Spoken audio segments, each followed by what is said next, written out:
신약성경 디모데전서 6장 12절 말씀을 저와 여러분이 함께 합독하도록 하겠습니다. 믿음의 선한 싸움을 싸우라. 영생을 취하라. 이를 위하여 네가 부르심을 받았고 많은 증인 앞에서 선한 증언을 하였도다. 아멘. 우리 명절인 크리스마스를 지내셨고요. 우리 캐나다에 가족들이 모이는 명절이죠. 그리고 또 우리 얼마 안 있으면 조국인 대한민국에서 가족 친척들 일가가 같이 모이게 되는 설날이 다가오고 있습니다. 명절이 되면 친척들과 가족들이 함께 모여서 즐거운 시간을 가지게 되죠. 제가 어린 시절에 친척분들과 명절 때 만나게 되면 항상 이렇게 좀 특이하게 생각했던 집안의 어르신이 한 분 계셨습니다. 아주 깔끔하신 분이셨습니다. 항상 친척들을 만나러 오실 때도 옷도 아주 깔끔하게 입으시고 먼지 한 톨 없이 그렇게 깔끔하게 하고 오셨습니다. 그런데 정말 깔끔했던 부분은 어느 부분이셨냐면 식사할 때 아주 깔끔하셨습니다. 이 수저를 다른 사람들 같이 먹는 국그릇에 이렇게 집어넣지 않으시는 거는 기본이고요. 본인 것만 따로 이렇게 떠달라 하셔서 그걸로 드셨고요. 심지어 어떤 경우도 있었느냐 하면 우리 장 같은 거를 가운데 이렇게 떠놓지 않습니까? 고추장이라던가 이렇게 찍어 드시라고 가져가서 드시라고 이렇게 떠놓는데 그 고추장을 젓가락을 2개를 이렇게 붙여가지고 가운데를 딱 퍼서 뚜껑을 열듯이 고추장을 엽니다. 그러면 그 안쪽에 깨끗한 고추장이 나옵니다. 위에 먼지가 묻지 않은 깨끗한 고추장이 나옵니다. 그 고추장을 딱 뜨셔가지고 본인의 접시에다가 갖다 놓고 드실 정도로 아주 깔끔하신 그런 분이셨습니다. 혹시 여러분들 중에서도 이 정도까지 깔끔함을 추구하시는 분들 계신가요? 저같이 좀 성격이 털털한 사람들은 잘 이해하지 못하는 습관입니다. 저는 정반대로 이렇게 뭐를 먹다가 이렇게 툭 떨어뜨리면 이렇게 보고 나서 그렇게 막 너무 더럽지 않으면은 그냥 이렇게 주워가지고 후후 불어가지고 입 안으로 이렇게 집어넣거든요. 근데 다행스럽게도 튼튼한 소화기관을 가지고 있어가지고 그런 걸로 배가 아파본 적은 없습니다. 아마 제가 어릴 때 저희 외할머니께서 서울에 있는 영락교회 권사님이셨는데 어린 저를 이렇게 끌어안고 매일 밤마다 기도를 해주셨거든요. 근데 그 기도 내용 중에 제가 아직까지 기억나는 거 하나가 뭐냐면 소화가 잘 되게 해주시고, 이 기도가 항상 매일 있었습니다. 제가 아마 그 덕을 보고 있는 게 아닌가 그런 생각이 드는데요. 그러다 보니까 더 그렇게 생각하게 되는 것 같습니다. 이런 것들을 우리가 차이라고 부르죠. 우리의 차이에는 옳고 그른 것은 없습니다. 제가 바닥에 떨어진 것을 먹어도 뭐 별일 아닙니다 이렇게 말씀드릴 때 여기 계신 분들 중에 몇몇 분들은 본인들도 모르시게 무의식적으로 눈살을 살짝 찌푸리셨습니다. 진짜로 그러셨습니다. 제가 여기서 이렇게 보고 있으니까 그렇게 하셨는데요. 이런 주제는 옳다 그르다, 좋다 나쁘다를 말하기가 어렵습니다. 뭐 제 건강에 문제가 없다면 그것에 대해서 가타부타 누가 다른 사람들이 말씀하시는 것이 의미가 없겠죠.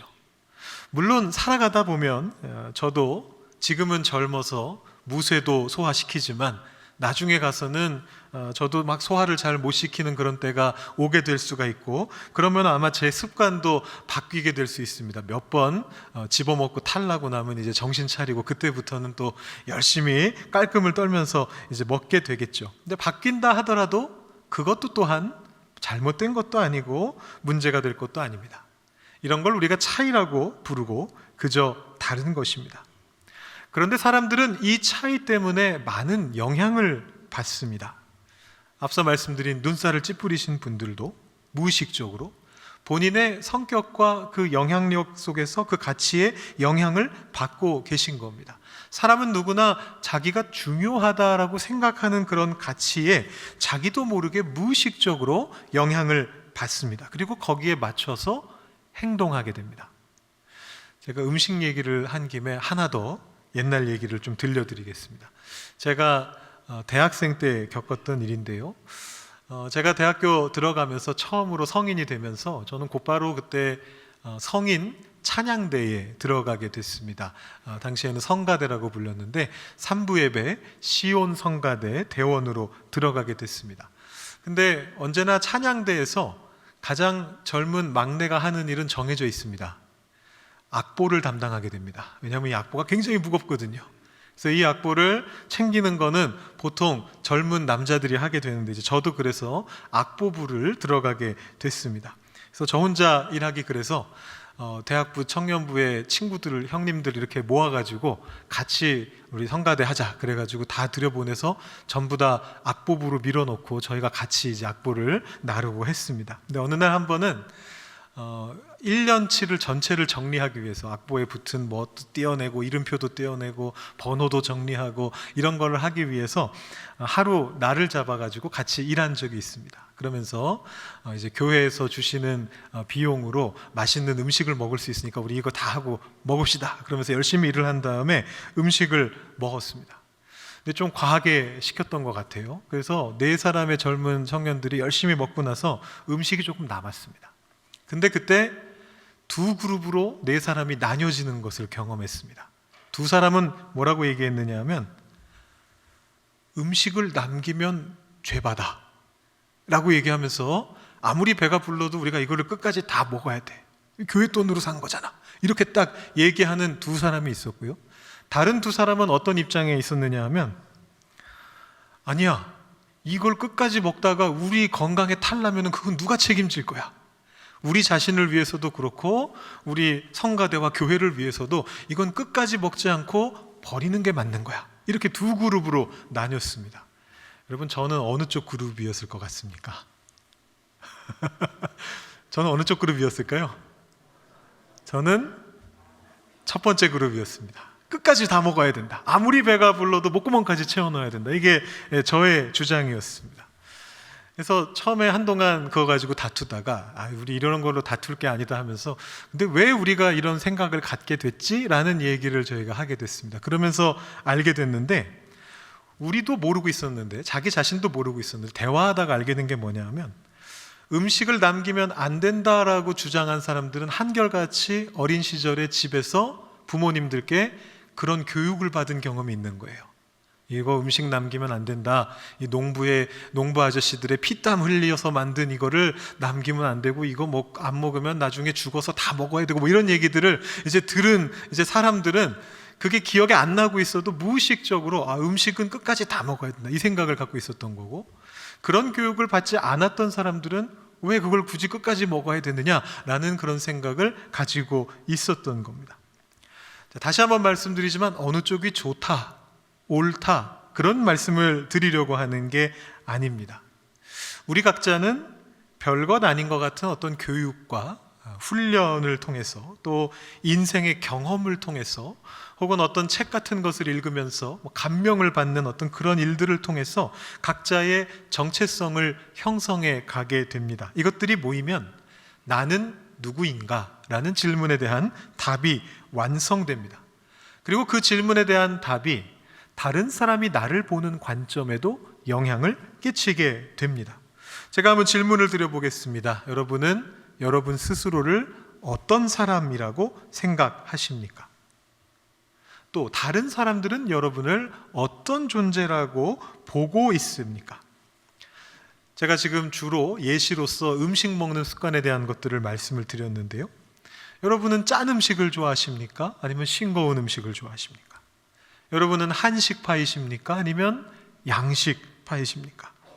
여러분은 음식을 남겨도 괜찮다고 생각하십니까? 아니면 남기면 안 된다고 생각하십니까? 여러분은 떨어진 음식을 집어 드십니까? 아니면 쓰레기통으로 버리십니까? 이 질문들은 우리가 음식 먹는 습관을 넘어서서 우리가 살아가면서 살아가는 그 전반적인 가치관에 영향을 주는 것들입니다. 여러분은 살아가면서 어떤 일들을 해야 한다라고 생각하십니까? 여러분은 남의 일을 돕는 것에 대해서 얼마만큼의 관심을 가지고 계십니까? 여러분은 무언가 서비스를 받으시면 반드시 팁을 주시는 편입니까? 아니면 최대한 팁을 아끼시는 편이십니까? 이런 것들이 모이면 여러분이 됩니다. 나 자신이 됩니다. 우리 중에는 남을 돕기 좋아하시고 주로 짠 음식을 만들어 드시고 교회 예배마다 빠지지 않고 참석하시는 그런 권사님이 계십니다. 또 우리 중에는 집안에 있는 자잘한 것들을 고치기를 즐겨 하시고 나이가 드셔서도 공부하시는 것을 좋아하시고 그렇지만 운전은 즐기지 않으시는 그런 집사님도 계십니다. 열심히 사역하면서 자녀들도 열심히 키우면서 스트레스를 받게 되면 주로 그걸 잠을 자는 것으로 푸는 그런 교역자도 계십니다. 제가 어떤 특정한 분을 말씀드리는 게 아니라 우리 모두가 그렇게 구성되어 있다고 말씀드리는 겁니다. 그것이 여러분이고 그것이 나입니다. 그렇지만 우리에게는 또 다른 정체성이 있습니다. 그것은 바로 부름받은 사람이라고 하는 정체성입니다. 로마서 1장이 이렇게 시작이 되는데요, 조금 양이 많습니다만 제가 한번 쭉 읽어드려 보겠습니다. 예수 그리스도의 종 바울은 사도로 부르심을 받아 하나님의 복음을 위하여 택정함을 입었으니 이 복음은 하나님이 선지자들을 통하여 그의 아들에 관하여 성경에 미리 약속하신 것이라. 그의 아들에 관하여 말하면 육신으로는 다윗의 혈 통해서 나셨고 성결의 영으로는 죽은 자들 가운데서 부활하사 능력으로 하나님의 아들로 선포되셨으니 곧 우리 주 예수 그리스도시니라. 그로 말미암아 우리가 은혜와 사도의 직분을 받아 그의 이름을 위하여 모든 이방인 중에서 믿어 순종하게 하나니 너희도 그들 중에서 예수 그리스도의 것으로 부르심을 받은 자니라. 로마에서 하나님의 사랑하심을 받고 성도로 부르심을 받은 모든 자에게 하나님 우리 아버지와 주 예수 그리스도로부터 은혜와 평강이 있기를 원하노라. 아멘. 자, 로마 교회에 있는 성도들에게 바울이 자기 자신을 소개하면서 이렇게 소개하는 겁니다. 자신의 정체성을 이렇게 규정하는 겁니다. 사도로 부르심을 받은 예수 그리스도의 종이다. 부름받은 자다. 이렇게 자신의 정체성을 규정합니다. 그러면서 보다 구체적인 자신의 사역을 뭐라고 말하느냐 하면 복음을 전하는 자다. 이렇게 규정하고 있습니다. 복음을 위하여 택정함을 입었다라고 표현합니다. 그리고 그 복음이 무엇인지를 설명한 다음에 바울은 6절에서 자신만 그렇게 부름받은 자인 것이 아니고 사역자만, 사도만 그렇게 부름받은 사람인 것이 아니고 모든 성도들도, 우리들도 다 부름받은 사람이다라고 그렇게 말을 합니다. 너희도 그들 중에서, 이방인들 중에서 예수 그리스도의 것으로 부르심을 받은 자니라. 그리고 7절에서 하나님의 사랑하심을 받고 성도로 부르심을 받은 모든 자라고 로마 교회 성도들을 호칭하고 있습니다. 우리는 예수 그리스도의 것으로, 성도로 부르심을 받은 사람들입니다. 이것이 얼마나 중요한 정체성인가에 대한 것은 제가 다음 주에 다시 한번 여러분들께 말씀을 전해드리고자 합니다. 그런데 오늘은 그 부르심의 성격이 무엇인지를 좀 말씀드리려고 합니다.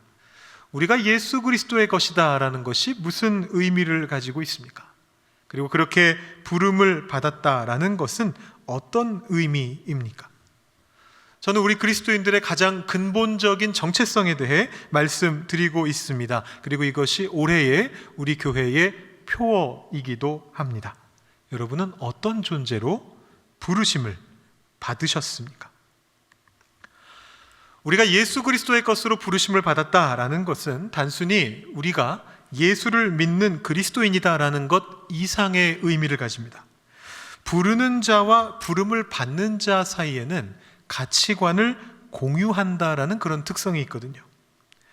대기업의 그룹 회장이 자기 그룹의 계열사 사장을 임명할 때, 외부에서 영입할 때 그냥 아무나 불러다가 사장하시오라고 하지 않습니다. 본인의 어떤 철학을 잘 이어받아 가지고 그 계열사를 그 방향으로 더 잘 발전시킬 수 있는 그런 능력과 비전과 가치관이 있는 사람을 불러다가 사장으로 삼습니다. 그리고 그것은 불려가는 입장에서도 마찬가지입니다. 아무 부름에나 응답하는 사람은 많지가 않습니다. 물론 먹고 살기가 빠듯하다면, 당장 급하다면 아무 부름에든지 일단 응해서 돈이든 권력이든지 받아야 될 때가 있을 수는 있습니다. 그러나 대체로 자신의 가치관과 충돌하는 일을 해서 돈을 번들 그 돈을 떳떳하게 사용하지 못하게 되는 것입니다. 제가 한국에서 유학 준비를 하면서 사역을 잠시 중단했을 때 저는 영어를 한국말로 번역하고 한국말을 영어로 번역하는 그런 일을 잠시 한 적이 있었습니다. 초벌 번역가라는 건데요. 근데 이제 제가 주로 학문적인 것들을 잘 번역하니까 이 업체에서 저한테 주로 어떤 거를 맡겨왔느냐 하면 우리나라 국문학이라던가 아니면은 우리나라 고대 미술이라던가 이런 것들에 대한 논문을 보내서 이걸 영어로 번역해달라, 이런 걸 저한테 주로 부탁을 했습니다. 그러다 보면 제가 이런 것들을 번역하는 일이 있었습니다. 불교 미술에 대해서. 제가 불교 미술을 폄하하려는 건 전혀 아닌데, 제가 목사잖아요. 근데 이제 불교 미술에 대해서 영어로 번역하려니까 이제 그걸 막 연구를 하고 공부를 하고 이렇게 하려다 보니까 내가 지금 뭘 하고 있는가, 이런 생각이 들 때가 많이 있었습니다. 그래서 어떤 때는 이건 못하겠습니다, 이렇게 반납했던 적도 있습니다. 자기가 부름을 받게 되면 자신의 가치관과 맞는 일을 선택하게 됩니다. 흔히 하는 말 중에 C급의 지도자 밑에는 D급, E급, F급의 사람들이 가게 된다, 모이게 된다, 이런 말이 있는데, 왜냐하면 A급의 사람들은 자신보다 못한 지도자에게 자기 철학을 맞추고 싶지 않아 하기 때문이죠. 누군가의 부름을 받아서 어떤 지위로 올라간다라는 것은 그 부름을 받는 사람과 불러주는 사람 사이에 긴밀한 관계가 형성된다라는 것을 의미합니다. 그 부름이 중요한 부름일수록, 부르는 사람이 중요한 존재일수록 이 관계가 중요해지는 겁니다. 민주당 인사가 공화당 정권에서 장관을 할 수는 없는 것이고, 반대의 경우도 마찬가지입니다. 부름을 받을 때는 가치관이 중요합니다. 우리들은 예수 그리스도의 것으로 부르심을 받았습니다. 그것은 우리의 가치관을 예수님께 맞춘다라는 것을 의미하는 것입니다. 올 한 해가 그런 한 해가 될 것입니다. 그런데 그 중에서도 이 연초가 정말로 중요합니다. 시작이 반이라는 말이 있거든요. 초반의 방향성을 잘 설정해야 향후에 그 방향으로 계속해서 후반까지 잘 밀고 갈 수 있기 때문입니다. 엊그제 제가 집에서 밥을 먹는데 네 가족이 같이 모여서 밥을 먹었습니다. 저희 아내가 돌아왔는지 궁금해 하시는 분들이 계신데 지지난주에 왔습니다. 그래서 저희 같이 밥을 먹는데 저희 아내가 가정교육의 일환으로 애들한테 자기가 먹은 식기는 자기가 설거지를 해라, 이렇게 얘기를 했습니다. 저는 그런 건 또 잘 못 시킵니다. 그래서 여지껏 제가 열심히 설거지를 하고 있었는데 저희 아내는 똑똑하게 자기가 먹은 식기는 자기가 설거지해라, 이렇게 딱 이렇게 가르치는 거예요. 그랬더니 저희 둘째가 더 똑똑해가지고요, 이렇게 말을 하더라고요. 자기가 먹을 식기를 다 이렇게 쌓아놓고, 자기가 먹은 식기 다 쌓아놓고 앞에다 딱 밀어놓고는 팔짱을 딱 끼고 엄마한테 이렇게 얘기합니다. 엄마, 시작이 반이라는 말이 있어. 시작만 해도 이미 반은 한 거야. 이렇게 얘기하는 거예요. 근데 그 밀어만 놨잖아요. 시작도 안 했거든요. 제가 뭔 소리를 하고 있나 이러고 옆에서 지켜보고 있었더니 얘가 이어서 이렇게 덧붙입니다. 그리고 가만히 있으면 반은 간다는 말이 있어. 나는 가만히 있기 때문에 이미 반은 한 거야. 이렇게 이제 얘기를 하는 겁니다. 그래서 자기가 가만히 있었고 시작을 했기 때문에 이미 다 끝났으니까 자기는 이제 올라가겠노라, 뭐 이렇게 얘기를 하더라고요. 그래서 이걸 참 똘똘하다고 해야 할지 아니면 꾀가 많다고 해야 될지, 제가 옆에서 이걸 혼을 내야 될지 좀 어이가 없었던 그런 상황이 있었습니다. 시작이 반이라는 말이 있듯이 1월 한 달 동안에 우리가 이 부르심에 대해서 계속해서 이야기하게 될 겁니다. 시작이 반이기 때문이죠. 1월을 지나고 나면 우리가 올해 신앙의 목표의 절반을 달성하게 되는 겁니다. 방향을 잘 설정하시고 나면 나머지는 그 길을 따라가는 것 뿐입니다. 여러분 모두가 그런 의미 있는 1월을 보내실 수 있기를 바랍니다. 오늘 말씀으로 조금 더 들어가 보겠습니다. 올해 전체 주제 말씀이기도 한 그 말씀인데요, 오늘 말씀은 부르심에 대해서 무엇이라고 말하고 있을까요? 오늘 말씀은 우리의 부르심을 영생과 연결시키고 있습니다. 물론 그 앞에 믿음의 선한 싸움을 싸우라, 그런 말도 있고요, 뒤에는 많은 증인 앞에서 선한 증언을 하였다라는 그런 말도 나옵니다. 근데 이 부르심이라는 단어가 직접 연결되어 있는 문구는 사실은 영생입니다. 이 영어로 보시면 조금 더 확인하실 수가 있는데, 여기 우리말 글자는 그렇게 연결이 안 돼 있지만 이쪽에 보시면 영어 말씀이 적혀 있습니다. 근데 원어 헬라어의 구문이 영어하고 순서가 거의 비슷하거든요. 근데 영어를 보시면 이 부르심과 영생이 직접 연결되어 있다는 것을 발견하시게 됩니다. Fight the good fight of the faith. 이것은 믿음의 선한 싸움을 싸우라라는 별도의 문장입니다. 그리고 나서 얘기합니다. Take hold the eternal life to which you were called. Eternal life인데 to which로 붙어 있습니다. 관계대명사로 연결이 되어 있습니다. 네가 이것을 위해서 부름을 받았는데 그것을 붙잡으라라고 하나의 문장으로 뭉뚱그려져 있습니다. 내가 부름받은 것은 영생을 위함인데 그 영생을 네가 붙잡아야 한다라는 그런 이야기입니다. 그것을 우리말에서는 그냥 풀어서 번역하다 보니까 그 의미가 조금 상실되었습니다. 우리는 영생을 위해서, 영생을 향해서 부름을 받았습니다. 그렇다면 영생은 어떤 것입니까? 영생을 풀면 그것은 영원히 사는 삶을 말합니다. 근데 그것이 죽어서 가는 하늘나라만 말하는 것은 당연히 아닙니다. 성경에서 말하는 영생은 우리의 실제의 삶과 밀접한 관련이 있습니다. 오늘 우리가 읽은 디모데전서와 같은 목회서신인 디도서에서 바울이 영생에 대해서 이렇게 설명을 합니다. 역시 좀 길지만 제가 한번 쭉 읽어드리고 설명을 해드리겠습니다. 우리도 전에는 어리석은 자요, 순종하지 아니한 자요, 속은 자요, 여러 가지 정욕과 행락의 종노릇한 자요, 악독과 투기를 일삼은 자요, 가증스러운 자요, 피차 미워한 자였으나 우리 구주 하나님의 자비와 사람 사랑하심이 나타날 때에 우리를 구원하시되 우리가 행한 바 의로운 행위로 말미암지 아니하고 오직 그의 긍휼하심을 따라 중생의 씻음과 성령의 새롭게 하심으로 하셨나니 우리 구주 예수 그리스도로 말미암아 우리에게 그 성령을 풍성히 부어주사 우리로 그의 은혜를 힘입어 의롭다 하심을 얻어 영생의 소망을 따라 상속자가 되게 하려 하심이라. 이 말이 미쁘도다. 원하건대 너는 이 여러 것에 대하여 굳세게 말하라. 이는 하나님을 믿는 자들로 하여금 조심하여 선한 일을 힘쓰게 하려 함이라. 이것은 아름다우며 사람들에게 유익하니라. 그러나 어리석은 변론과 족보 이야기와 분쟁과 율법에 대한 다툼은 피하라. 이것은 무익한 것이요 헛된 것이니라. 아멘.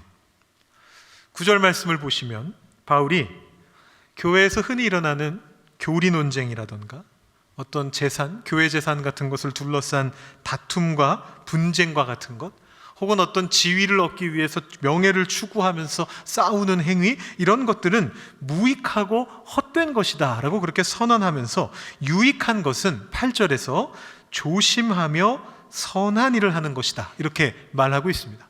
조심하라라는 말이 붙은 까닭은 혹시라도 선한 일을 우리 구원의 보증으로 여길까 봐 조심하라는 취지입니다. 위의 내용을 읽어보시면 우리의 구원은, 우리의 영생은 우리의 선한 행위로 이루어지는 것이 아니죠.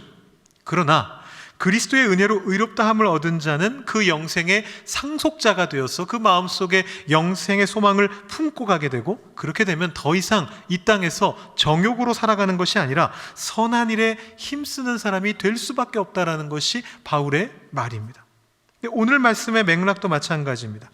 디모데전서 6장도 우리가 12절 한 절만 읽었습니다만 1절부터 쭉 살펴보시면 올바르지 않은 다른 교훈들에 대해서 말을 합니다.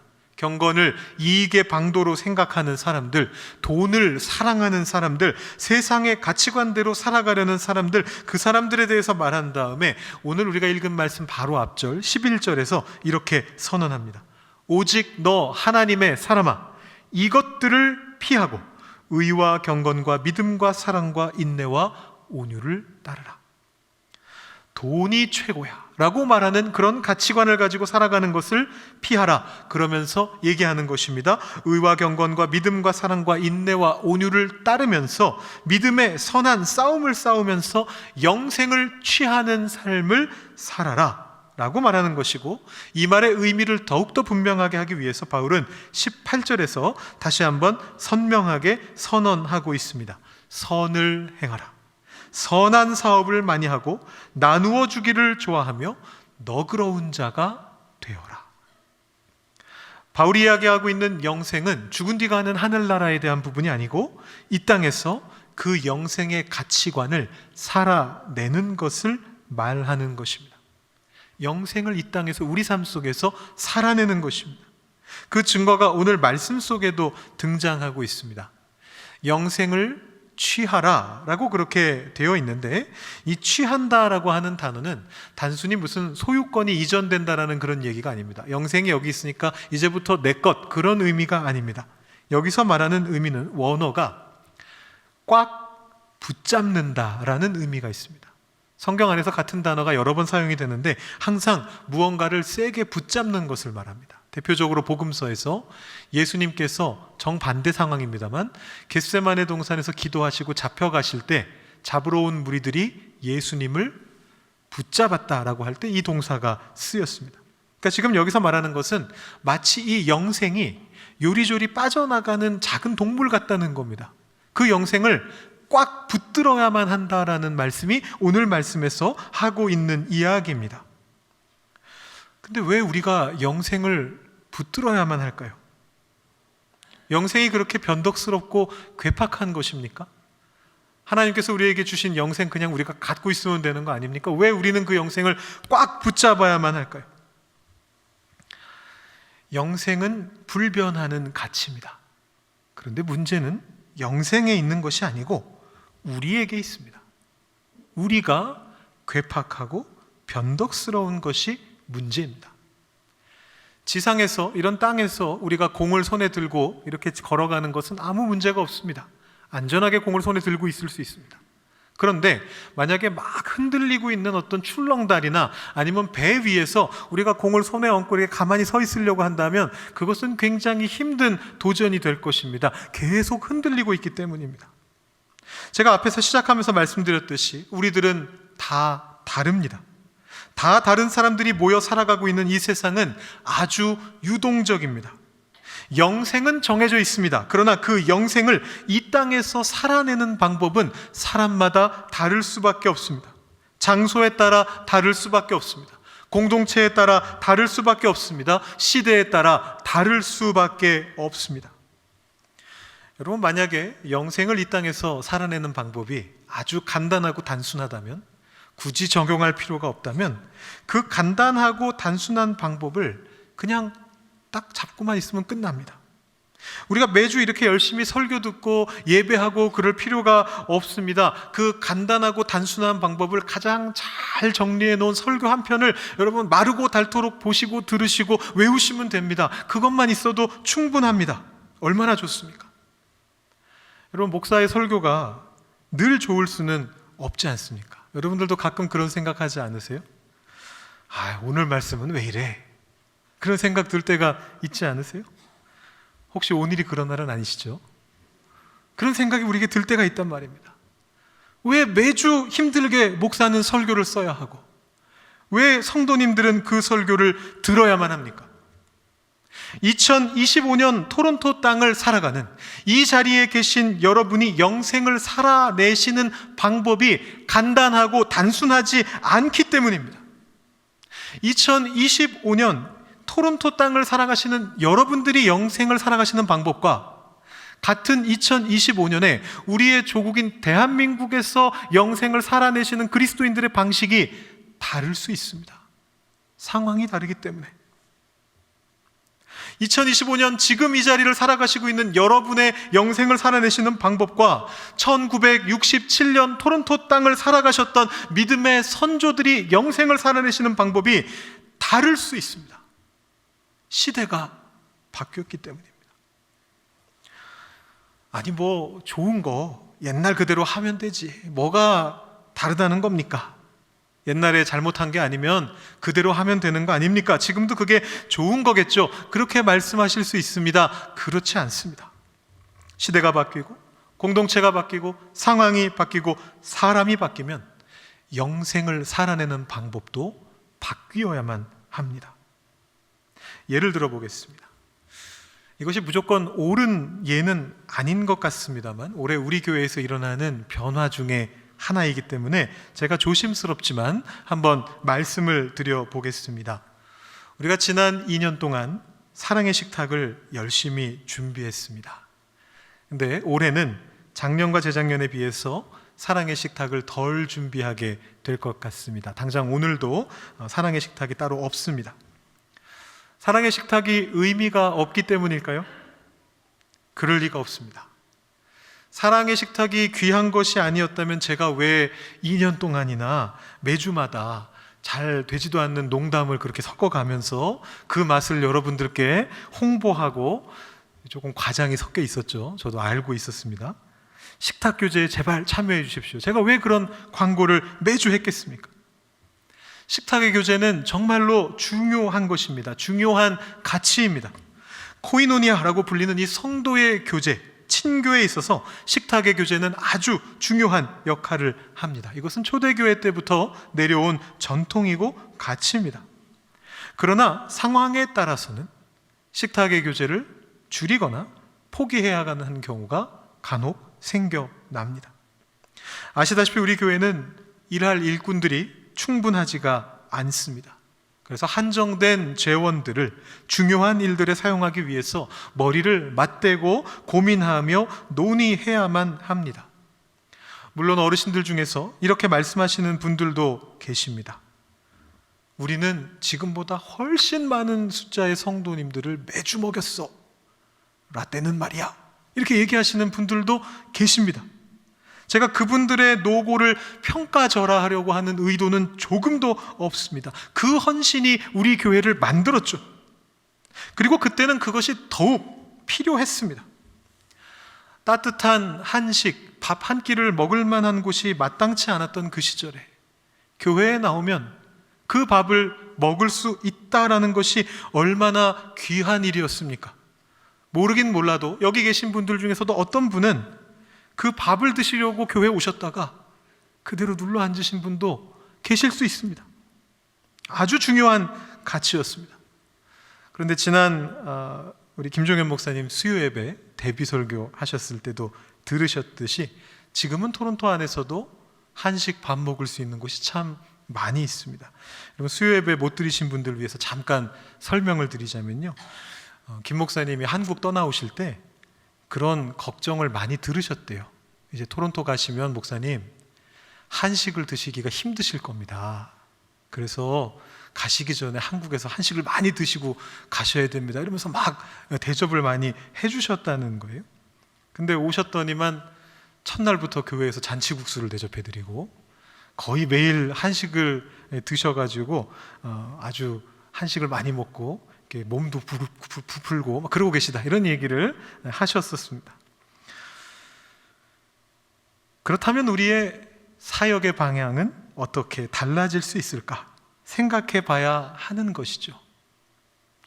제가 재작년에 신임 권사 오리엔테이션 하면서 권사님들께 말씀드렸습니다. 여러분들은 부엌대기로 부름받으신 것이 아닙니다.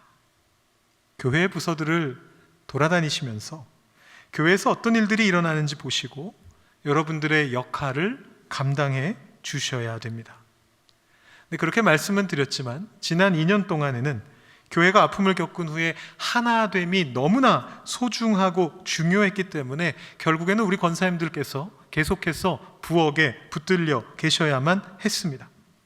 하지만 이제 이 시점에서 이 가치도 너무나 중요하지만 2025년에 토론토 땅에서 우리 교회가 어떤 역할들을 감당할 수 있는가, 어떤 일에 더 치중해야 하는가, 우리가 어떤 일로 부르심을 받았는가를 생각하게 될 때에 우리가 고민하는 가운데 다음 스텝을 결정하게 되는 것입니다.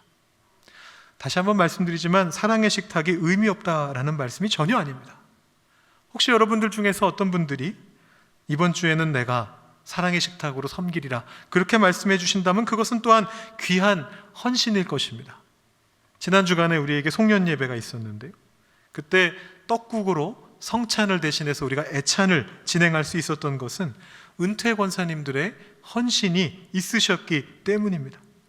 그날 예상보다 훨씬 많은 분들이 오셔서 식탁 교제에 참여하셨습니다. 그래가지고 우리 은퇴 권사님들께서 중간에 떡을 사러 마트로 긴급 출동을 하시고 새로 떡국을 또 끓이시고 아주 정신이 없고 많이 고생을 하셨습니다. 그렇게 크게 고생을 하신 은퇴 권사님들께서 그만 이런 결정을 내리고 마셨습니다. 앞으로 송년 예배 때마다 떡국을 제공하겠습니다.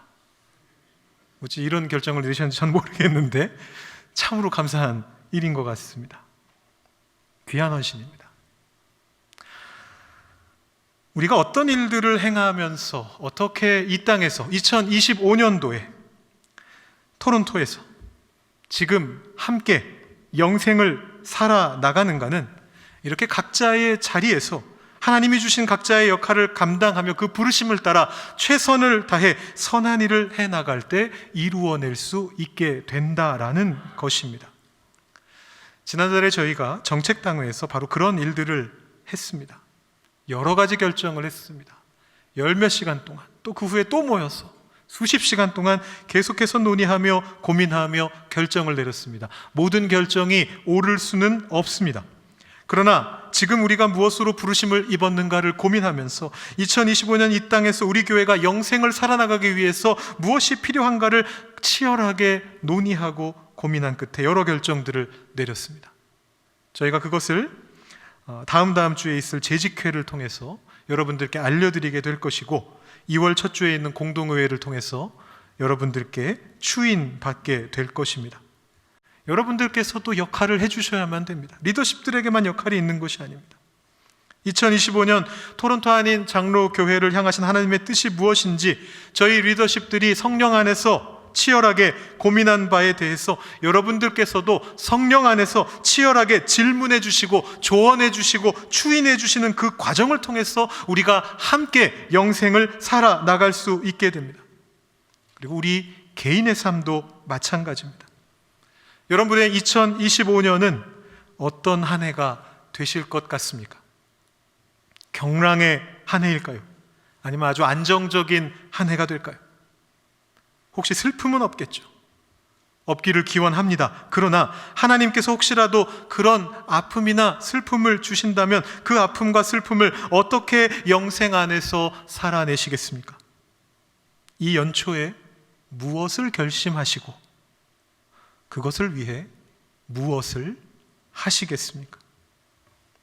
여러분, 고민과 기도를 통해서 여러분의 광야와 같은 삶 위에 화초가 피어나는 그 비전을 바라보실 수 있게 되시기를 바랍니다. 오늘 제가 음식 얘기로 시작을 해서 마무리하는 예시도 사랑의 식탁 이야기를 했기 때문에 혹시 여러분들께서 오늘 말씀의 내용을 음식에 대한 설교였다 이렇게 기억하실까봐 높아심에서 마무리를 마지막으로 당부를 드립니다. 오늘 말씀은 음식에 대한 얘기가 아니었고요, 영생에 대한 것이었습니다. 영생을 이 땅에서 이 시간에 어떻게 살아내는가였습니다. 다양한 음식 취향만큼이나 다양한 우리들의 삶 속에 하나님께서 오늘 이 시간 우리 각자를 또 우리 교회 공동체를 영생을 살아내게 하시는 그 은혜를 만나시게 되기를 바랍니다. 그 영생을 살아내시기를 바랍니다. 우리 각자의 삶과 교회의 사역 속에 하나님의 영생의 능력이 임하게 되기를 소망합니다. 그 부르심을 향해서 달려가실 수 있게 되기를 바랍니다. 기도하시겠습니다. 하나님 아버지, 감사합니다.